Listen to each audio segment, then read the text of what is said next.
Can Africa industrialize without African Americans and its other diasporans? Tell us what you think. We'd love to hear from you. Let's start a conversation. Do you think Africa can develop without its diaspora? If you think it can, tell us in the comment section. If you think it cannot, again, tell us in the comment section. We're looking forward to your responses. Welcome to Africa Business Channel. If you have not already subscribed to this channel, we ask that you do so. If you have not given this video a like, we ask that you give this video a like. Hit the thumbs up button. You're telling Google that this video is very important to you. And by all means, share this video with your friends.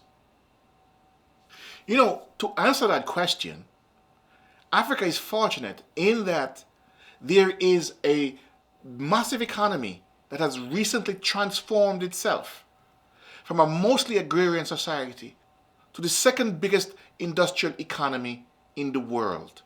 And they did it in just 50 years. That economy is China. Now, I know some of you will say China is very different from Africa. For one, China is one country. Africa is 54 countries. China speaks with one voice. Africa, 54 voices. And so on and so on. And you conclude, or should I say they would conclude, that Africa cannot learn from China's experience. I beg to differ. There are plenty of things Africa can learn from the way China industrialized. And I'll go one step further. Every single African country can learn from the steps and the processes that China used to industrialize itself. Every single African country can learn from China. So let's go back to the main question.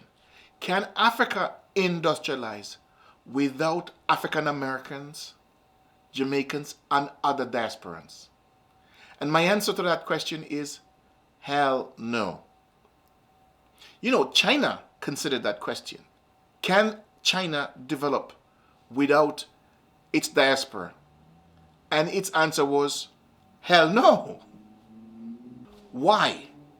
Because China did the calculations and it concluded that if it tried to develop its economy without the diaspora, it would take China well over 100 years. And we know China did it in just 50 years with the diaspora.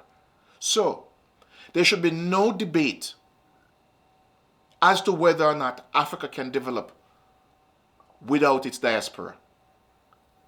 No debate whatsoever.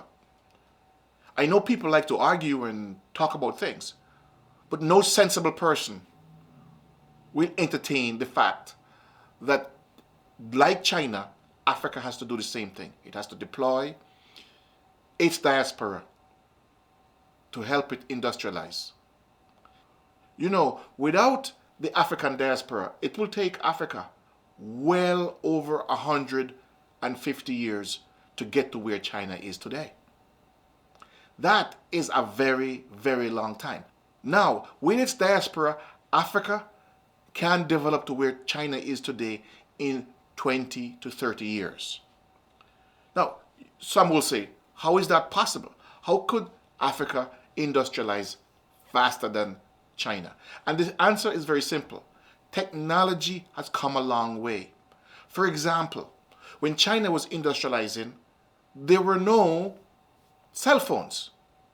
And therefore, communication was slower, longer, more tedious. So it took naturally longer. That is available now. And that is the reason why Africa can do it in a shorter time, using its diaspora. And Africa has another advantage with respect to its diaspora that China doesn't have. And we will see that in a little bit. Getting back to China. You know, China considered what it would take to industrialize with and without its diaspora. And it quickly realized the diaspora is the way to go.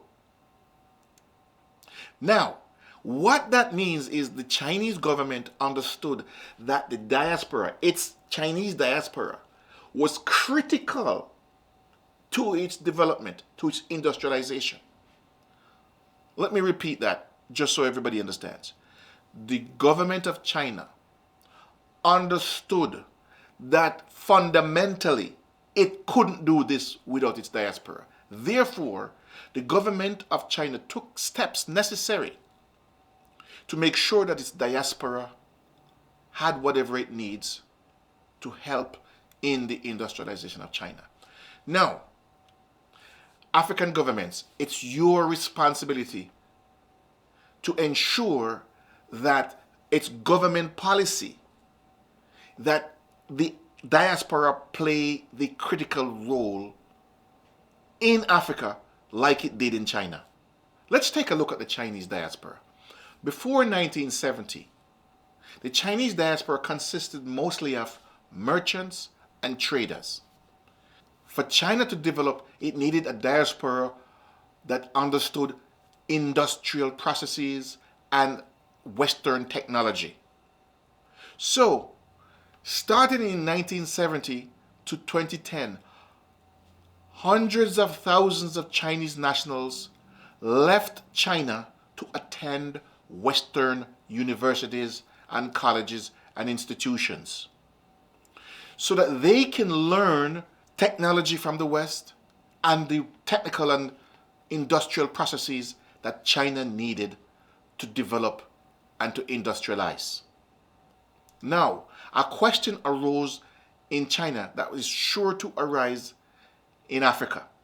The question was, will the returning diaspora, with their advanced and sophisticated knowledge and technology, lord it over us, the natives who never left China?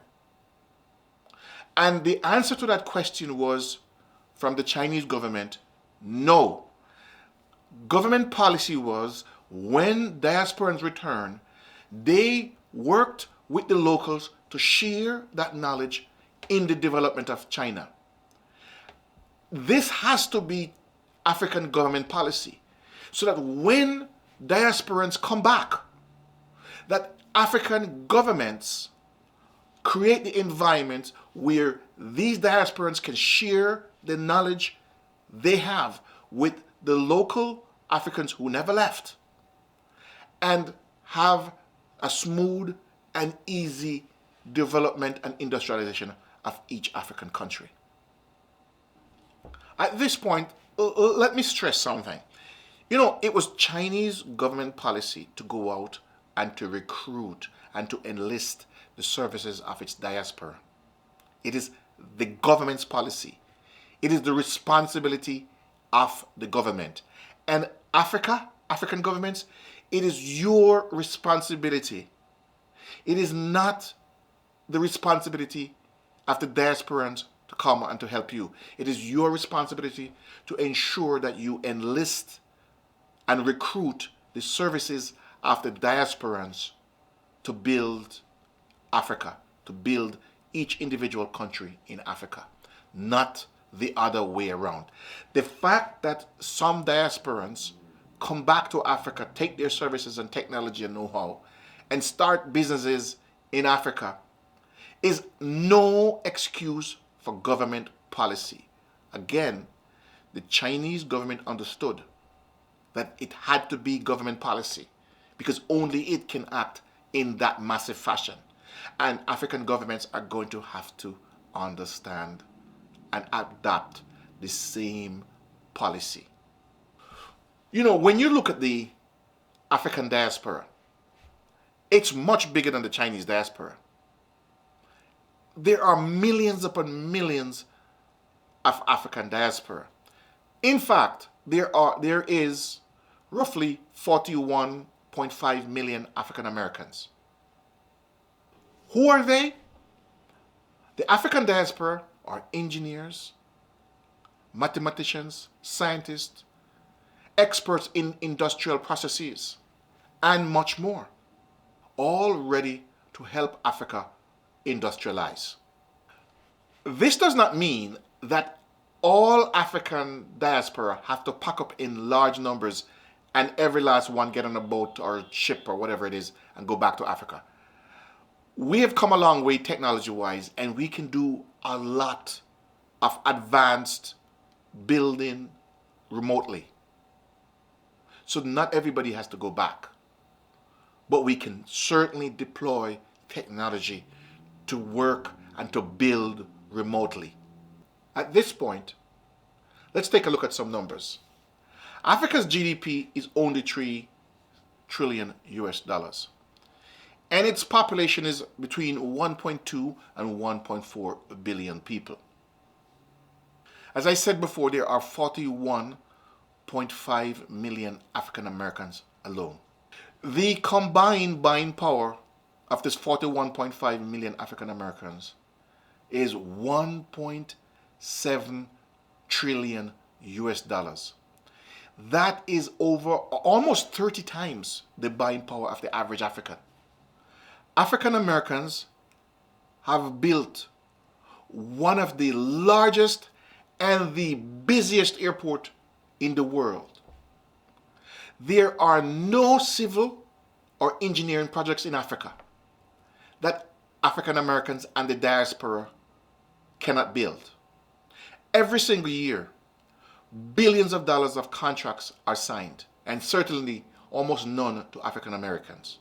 The diaspora is missing out.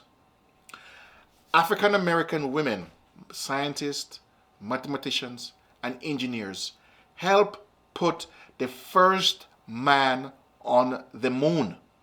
There are no industrial processes that the African diaspora are not playing critical and key roles in.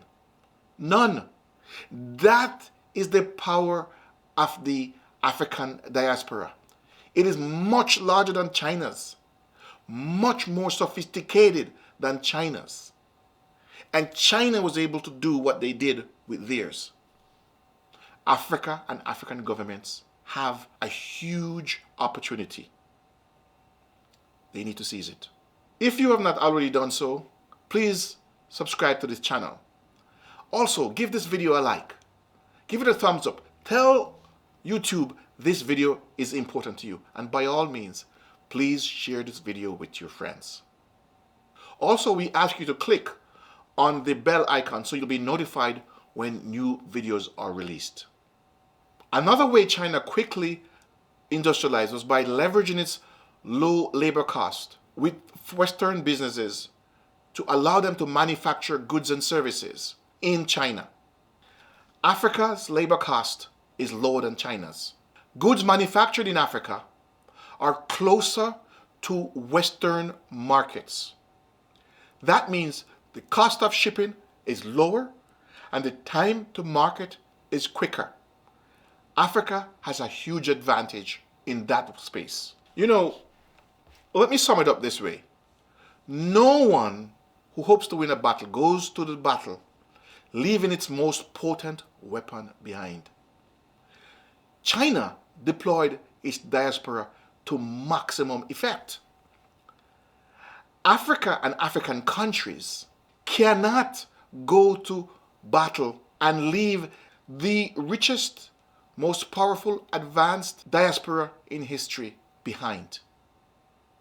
It makes no sense. Africa needs to deploy the full capability of its diaspora.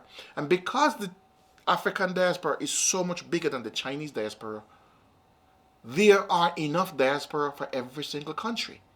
So we can speed up the process of industrializing Africa. So long as the African governments create a policy and do the necessary recruiting and enlistment of its diaspora in its industrialization. Please, let's have a conversation. We'd love to hear from you. Thank you for watching.